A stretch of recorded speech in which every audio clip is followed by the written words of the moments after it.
Fala galera, tudo bem com vocês? Bom dia, boa tarde, boa noite. Essa é a vantagem do EAD. Onde você estiver, na hora que você quiser, você pode acessar sua videoaula, você pode revisar sua matéria, você pode tirar dúvidas, não é isso? Essa é a grande vantagem, né? Mas eu também espero que todo este momento que nós estamos vivendo, que ele passe o mais rápido possível. Eu quero também ressaltar que a gente está vivendo um momento histórico. É histórico para o mundo, é histórico para o nosso país. O mundo não vai se comportar mais da mesma forma a partir de agora. Economicamente, na área sanitária também. Alguns especialistas dizem que depois da Segunda Guerra Mundial, essa é a maior crise econômica e sanitária que o mundo viveu. Já dizem que a crise econômica superará a de 2008. Eu não estou falando só do Brasil, só dos Estados Unidos, eu estou falando do mundo.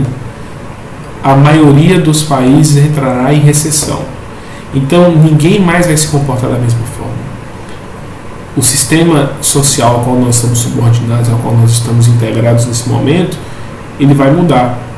Então, nós precisamos acompanhar a história, nós precisamos nos manter informados, né? Eu convoco vocês a acompanharem meios de comunicação confiáveis, a acompanhar o que está acontecendo, porque informação neste momento é essencial.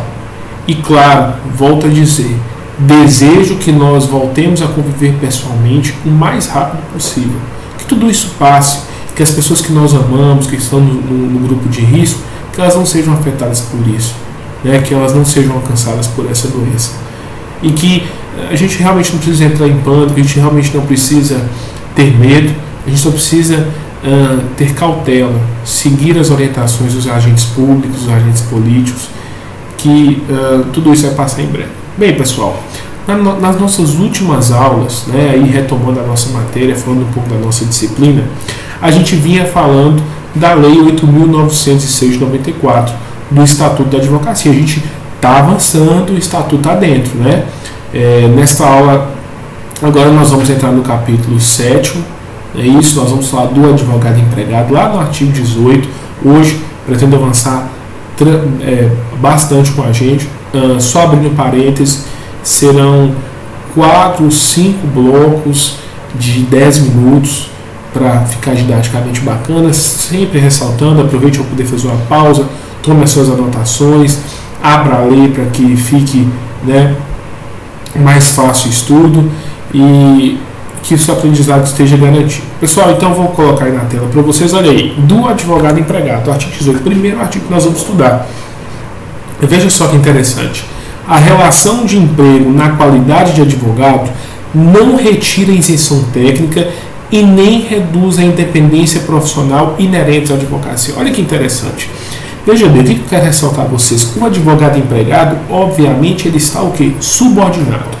Mas o que eu quero dizer para vocês, trata-se de uma subordinação administrativa. Então, cabe ao advogado cumprir as regras internas da empresa, cabe ao advogado cumprir horário, cabe ao advogado cumprir as ordens administrativas do seu responsável, só que não cabe ao responsável do advogado interferir tecnicamente na atuação do mesmo.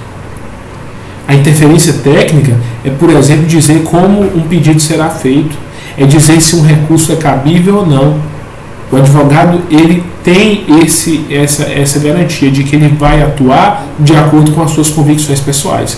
Só que com esse tipo de ação vem também a responsabilidade. Por quê? Se o advogado é garantido esse direito, ele também tem a responsabilidade dos atos praticados dentro do seu trabalho. O advogado pode ser responsabilizado civilmente, criminalmente e administrativamente, porque se ele tem isenção, ele tem que responder. Então percebam esse importante detalhe. Mas é necessário ressaltar a nós a isenção técnica, a não subordinação do advogado. E dizer que informações importantes eu posso acrescentar a você. Bem, a relação de emprego, que você quiser tomar nota aí, a relação de emprego do advogado com o seu empregador é regida pela CLT. O advogado se encaixa lá no conceito de empregado contido no artigo 3º. Então ele vai cumprir todos aqueles requisitos que a gente conhece como PS nota, né? Personalidade, subordinação, não eventualidade, onerosidade, por aí nós vamos. Está lá no artigo 3º, o advogado ele tem a sua relação de trabalho regida pela CLT. Repito, o advogado está então subordinado administrativamente, mas não tecnicamente. E o que significa isso? Que forçar o advogado a atuar contra os seus preceitos éticos é motivo, por exemplo, de rescisão indireta do contrato de trabalho pelo empregado, nos termos do artigo 483, a linha A da CLT.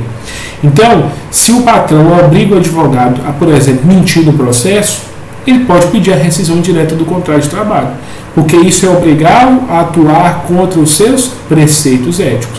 A rescisão direta do contrato de trabalho pelo empregado é a mesma coisa que, falando popular, do empregado demitido seu empregador, tendo todos os seus direitos inerentes à rescisão de contrato. Então, são essas informações que eu tenho a acrescentar a vocês quanto à relação de empregado e empregador, né, do aspecto contratual. Agora, aí para vocês essa informação importante. Artigo 20, falando da jornada de trabalho.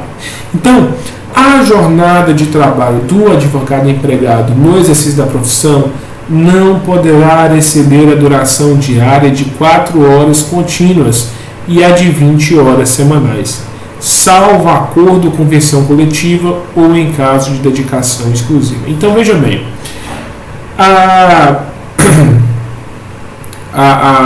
o artigo ele já garante ao advogado uma jornada de trabalho diferida, de 20 horas, sendo 4 horas diárias, né?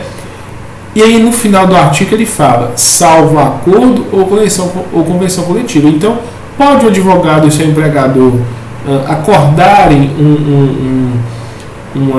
uma jornada de trabalho de 30 horas? Podem, nada impede que essa jornada seja estendida, mas a lei garante um mínimo, garante uma jornada de trabalho especial. E claro, na dedicação exclusiva, não é isso? O advogado, ele provavelmente terá um salário diferente e ele tem que trabalhar 8 horas por dia, 44 horas por semana com os demais trabalhadores. Óbvio, também garantida a isenção técnica no seu trabalho, tá, pessoal? E o artigo 20, parágrafo 1º, o que eu chamo a atenção de vocês? Isso pode ser uma questão de OAB. O advogado, ele tem a sua jornada computada também no tempo à disposição. Então, o advogado que está no escritório guardando ordens, aguardando orientações, ele tem a sua jornada de trabalho computada. O tempo que ele está em atividade externa, por exemplo, realizando uma audiência, que ele está, por exemplo, coletando um documento em um órgão público, né? Tudo isso vai contar como jornada de trabalho. A jornada de trabalho do advogado não é só no momento que ele está peticionando, não. É aguardando ordens, é executando atividade externa. A lei federal também garante ao advogado o reembolso de despesas com transporte, hospedagem, alimentação. O advogado não participa do risco do negócio, né? O advogado empregado ele não vai participar, ele vai ter direito, né, por exemplo, à isenção, ao reembolso, melhor dizendo, em caso de despesas. E o artigo 20? O artigo 20, parágrafo 2º, ele ainda regulamenta melhor a questão das horas extras. Ele vai dizer o seguinte: as horas extras praticadas pelo advogado terão um adicional de 100%. Se você for na CLT, o adicional regular é de 50%. Então o advogado ele tem um adicional, um adicional em sua hora extra maior. E o parágrafo ainda fala o seguinte: ainda que tenha contrato escrito em contrário. Então o advogado ele não pode renunciar a esta hora extra com adicional de 100%.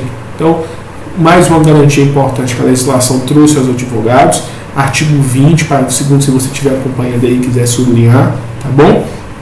É uma garantia relevante, adicional de 100% a hora do advogado. E o artigo 20, parágrafo 3º, para a gente poder encerrar esse bloco aqui, esse nosso primeiro bloco. O artigo 20, parágrafo 3º, ele fala de uma hora noturna diferida.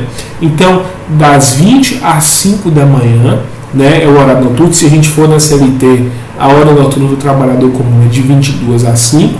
Nós vamos ver também na CLT que o adicional do trabalhador urbano é de 20%, do advogado é de 25%. Então a gente vê que o advogado tem hora noturna diferida, né? Então, das 20 às 5 da manhã, enquanto o trabalhador comum das 22 às 5, e o adicional também é maior do que o do trabalhador urbano, ele tem 25% e não 20%, tá, gente? Então agora a gente extrapolou o nosso tempo um pouquinho, eu vou encerrar esse primeiro bloco, a gente se vê no segundo, clica aí na próxima aula, tá? Não para de assistir.